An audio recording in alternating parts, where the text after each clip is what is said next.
Hello friends, आज हम देखेंगे इंडियन पॉलिटी लक्ष्मीकांत का 6th एडिशन।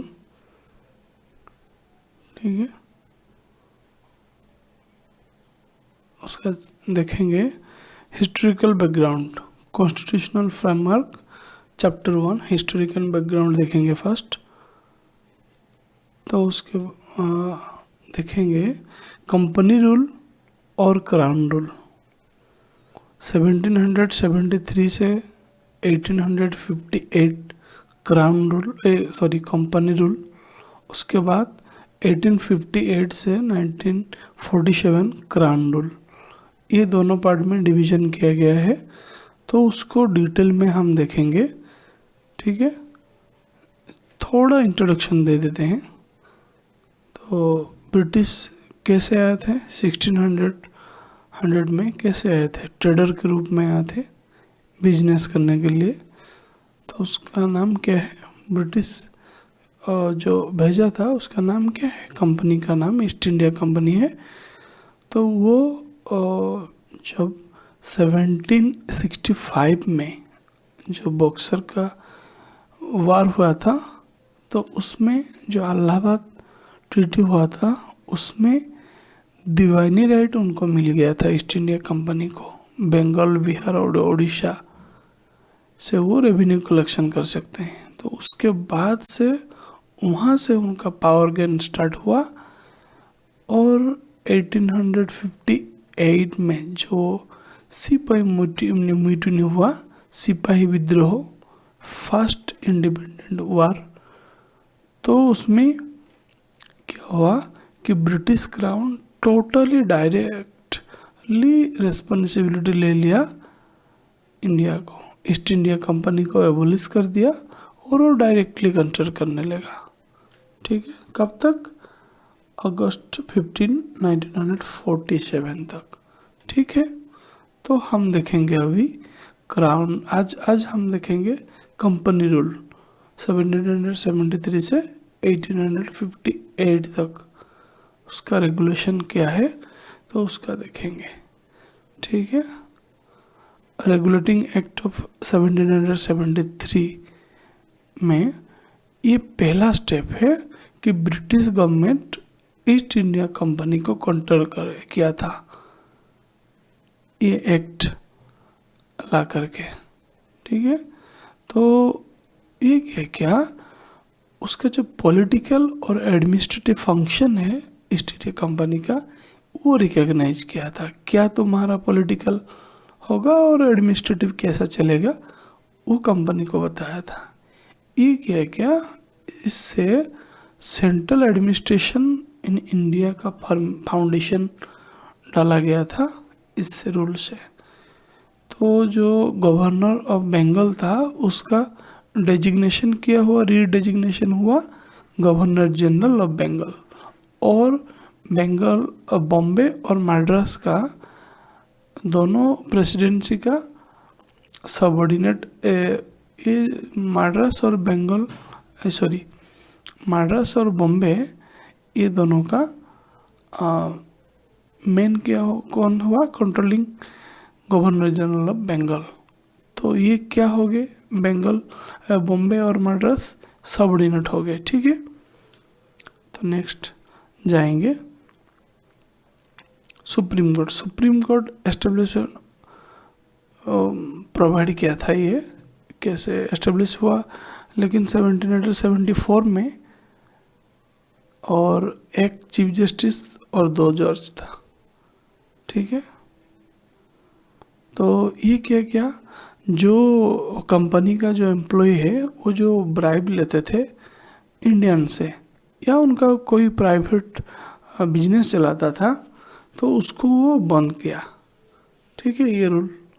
तो नेक्स्ट क्या हुआ, ये एक कोर्ट ऑफ डायरेक्टर्स क्रिएट किया, जिसका जो कंपनी का गवर्निंग बॉडी होता है वो उसका कोर्ट ऑफ डायरेक्टर क्रिएट किया। वो क्या करेंगे कि रेवेन्यू, सिविल और मिलिट्री अफेयर का जो भी बात है रिपोर्ट होगा वो भेजेंगे ब्रिटिश गवर्नमेंट को। ठीक है, ये rule regulating act of 1773। Next देखेंगे अमेंडमेंट एक्ट ऑफ 1781। और उसको क्या बोलते हैं, act of settlement.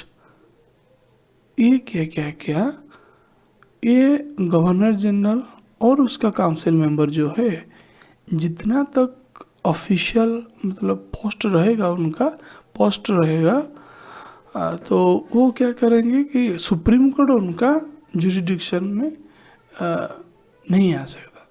Supreme court वो कि उनका जो भी है वो फैसला नहीं कर सकता, ठीक है। उनको एग्जेम्प्टेड कर दिया गया, बात कर दिया गया। और उनका जो सर्वेंट है कंपनी का, उनका जो ऑफिशियल एक्शन है, जो भी प्रोसीडिंग चलेगा, वो गवर्नर जनरल और उनका काउंसिल वो सॉल्व करेंगे। उसमें सुप्रीम कोर्ट का कोई लेना देना नहीं है, ठीक है।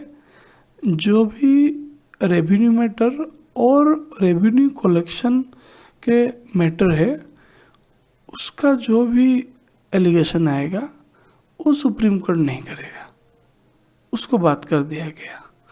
वो जनरल, गवर्नर जनरल और उनका काउंसिल वो डिसाइड करेंगे, ठीक है। और क्या हुआ, वो जो प्रोविंशियल कोर्ट है उसका जो अपील आएगा, वो क्या करेंगे, गवर्नर जनरल और उनका काउंसिल जो है वो उनको मैटर को देखेंगे, सुप्रीम कोर्ट नहीं देखेंगे। लेकिन अभी क्या हुआ, वो जो हमारा अभी का सुप्रीम कोर्ट है वो अपीलेंट अथॉरिटी है हाई कोर्ट का, ठीक है। हाई कोर्ट अगर नहीं कुछ भी मैटर होगा, अगर अभी का बात कर रहा हूँ, हाई कोर्ट अगर कोई हाई कोर्ट के डिसीजन से अगर कोई सेटिस्फाई नहीं होगा तो वो अपील कर सकता है सुप्रीम कोर्ट में, ठीक है। लेकिन अभी उस समय वो अपील किसको किया जाता था, प्रोविंशियल कोर्ट से डायरेक्टली गवर्नर जनरल और उनके काउंसिल से, ठीक है। वो डिसाइडेड करेंगे, वो सुप्रीम कोर्ट नहीं करेगा। अच्छा ठीक है, अभी देखेंगे कि governor general in council to frame regulations for the provincial courts and council. उसी के प्रोविंशियल कोर्ट और उनके जो काउंसिल है वो कौन डिसाइडेड करेगा, गवर्नर जनरल और उनके काउंसिल। वो रेगुलेशन भी करेंगे, क्या क्या कैसे चलेगा, क्या होगा, ठीक है। नेक्स्ट देखेंगे पिट्स इंडिया एक्ट ऑफ 1784। वो क्या क्या, ये बहुत इम्पोर्टेंट एक्ट है। ये इसमें क्या हुआ कि जो कमर्शियल और पॉलिटिकल फंक्शंस है कंपनी का, वो डिस्टिंग्विश हो गया, सेपरेट हो गया। कोर्ट ऑफ डायरेक्टर्स जो है, जो इंडिया में ईस्ट इंडिया कंपनी का गवर्निंग बॉडी है, वो को क्या मैनेज करेगा, उसका जो कमर्शियल अफेयर्स है वो मैनेज करेगा।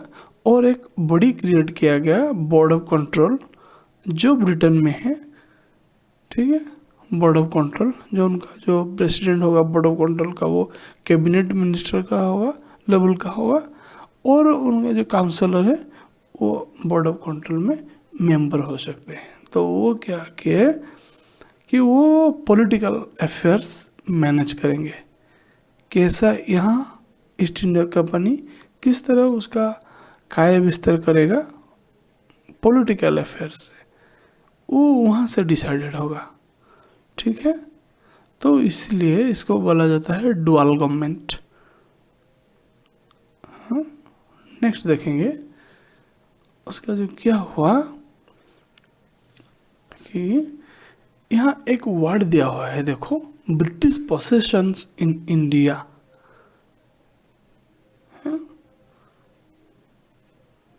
इसका मतलब क्या है, ब्रिटिश अधिकृत, ठीक है, जो एरिया है वो इंडिया है, ठीक है।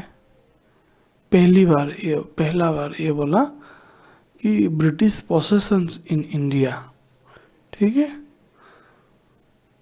कि जो भी राज्य ईस्ट इंडिया कंपनी अख्तियार किया होगा तो वो सब ईस्ट इंडिया कंपनी का नहीं है, वो ब्रिटिश गवर्नमेंट का है, ठीक है।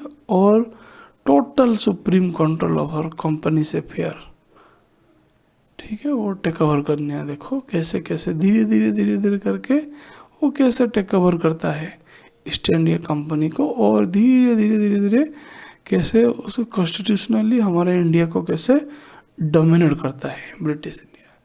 ठीक है, हम देखेंगे नेक्स्ट चार्टर एक्ट ऑफ 1793। इसमें क्या हुआ कि जो पावर था गवर्नर जनरल का वो बढ़ा दिया गया, पूरा बहुत बढ़ा दिया गया। ठीक है, और जो ट्रेड मोनोपोली था कंपनी का वो 20 ईयर्स के लिए एक्सटेंशन कर दिया गया कि और कोई भी मर्चेंट यहाँ नहीं आ सकता, ब्रिटिश का नहीं आ सकता इंडिया में ट्रेड करने के लिए। ठीक है, तुम ही केवल ईस्ट इंडिया कंपनी वाले तुम ही केवल करोगे ट्रेड। तो उसका जो चीफ कमांडर है वो क्या होता है कि वो अपॉइंटेड होता है ब्रिटिश गवर्नमेंट के, तब जा करके गवर्नर जनरल काउंसिल का वो मेंबर बन सकता है। और क्या है, ये जो members of board of control का जो मेंबर है उनका जो स्टाफ है वो पेमेंट कहाँ से लेंगे, ये बोला गया है कि जो इंडियन रेवेन्यू है उनसे लेंगे। तो इसको क्या बोलते हैं, ड्रेनेज ऑफ वेल्थ। देखो वहाँ वो कैबिनेट मिनिस्टर है, वहाँ वो काउंसलर है, लेकिन पेमेंट कहाँ से लेंगे, इंडियन रेवेन्यू से।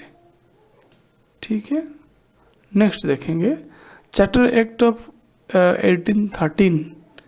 वो क्या किया गया कि जो ट्रेड मोनोपोली था कंपनी का वो बंद कर दिया गया। भैया और भी आएंगे ब्रिटिश मर्चेंट तो उसका तुम केवल नहीं कर सकते हो, और भी करेंगे। ठीक है,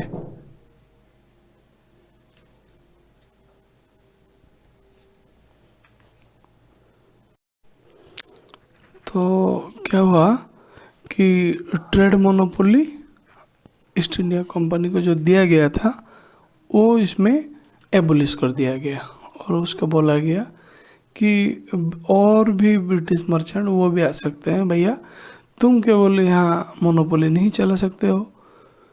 ओनली टी और ट्रेड विथ चाइना, इस दोनों को कंटिन्यू करने दिया और किसी मर्चेंट को एंट्री करने नहीं दिया। ठीक है,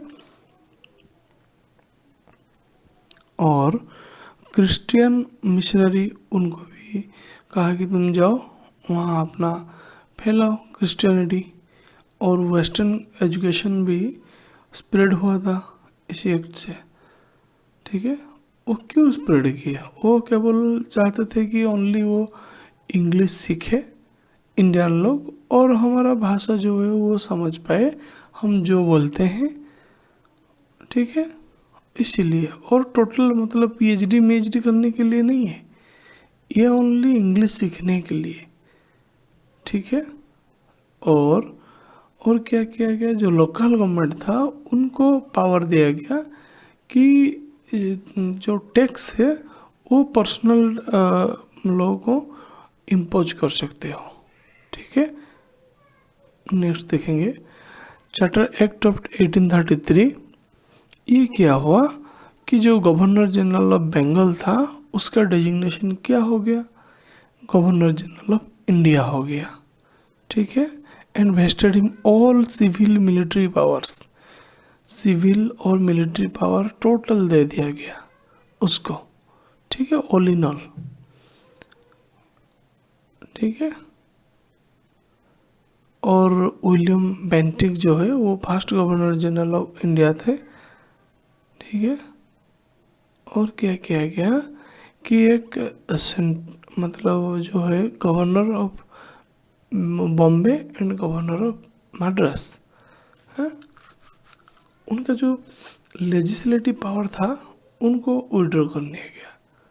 ठीक है, और only governor general of India को एक्सक्लूसिवली लेजिस्लेटिव पावर दिया गया है। ठीक है, टोटल इंडिया का। इसलिए ये जो सभी प्रीवियस में देखते थे ये सब रेगुलेशन था, अब क्या हुआ, इसको एक्ट कर दिया गया। ठीक है, और क्या क्या हुआ कि एक्टिविटी जो कमर्शियल एक्टिविटी था ईस्ट इंडिया कंपनी का उसका टोटल एंड कर दिया गया। भैया तुम अब कमर्शियल नहीं कर सकते हो, तुम ओनली एडमिनिस्ट्रेशन संभालो इंडिया पर, ठीक है।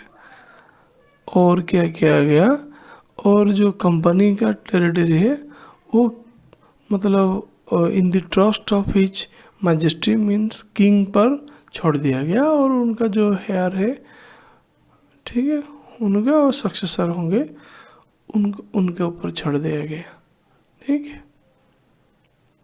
देखो कैसे धीरे धीरे कंट्रोल कर रहे हैं। तो ये जो 1833 है, ये ओपन सिस्टम में किया गया था, open competition for civil servants, ठीक है।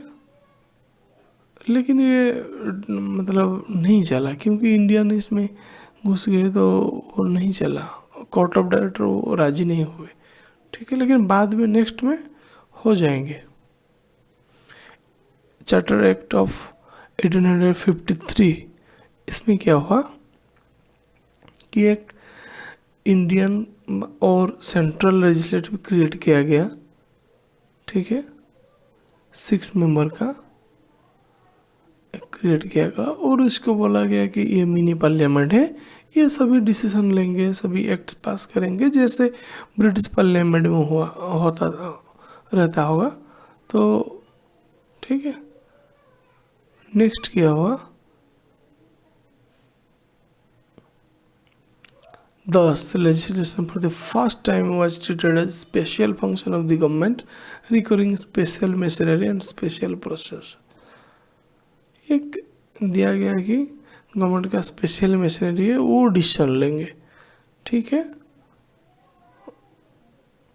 वो क्या हुआ देखो, एक ओपन, प्रीवियस में क्या हुआ था, वो राजी नहीं हुए थे, लेकिन इसमें open competition selection for civil servant recruitment के लिए वो राजी हो गए, ठीक है। वो इंट्रोड्यूस हुआ था कब, 1854 में हुआ था, ठीक है।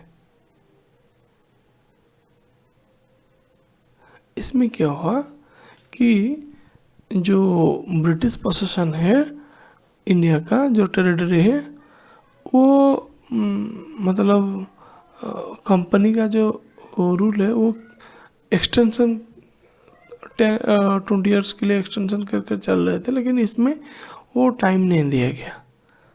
इसमें वो बोल रहे थे कि कभी भी कंपनी का रूल टर्मिनेट किया जा सकता है, देखो, ठीक है। For the first time local representative in India और सेंट्रल लेजिस्लेशन इंट्रोड्यूस किया गया 6 मेंबर का, ठीक है। 4 मेंबर्स जो है वो क्या मतलब government of Madras, Bombay and Bengal and Agra, उसमें आते थे, ठीक है।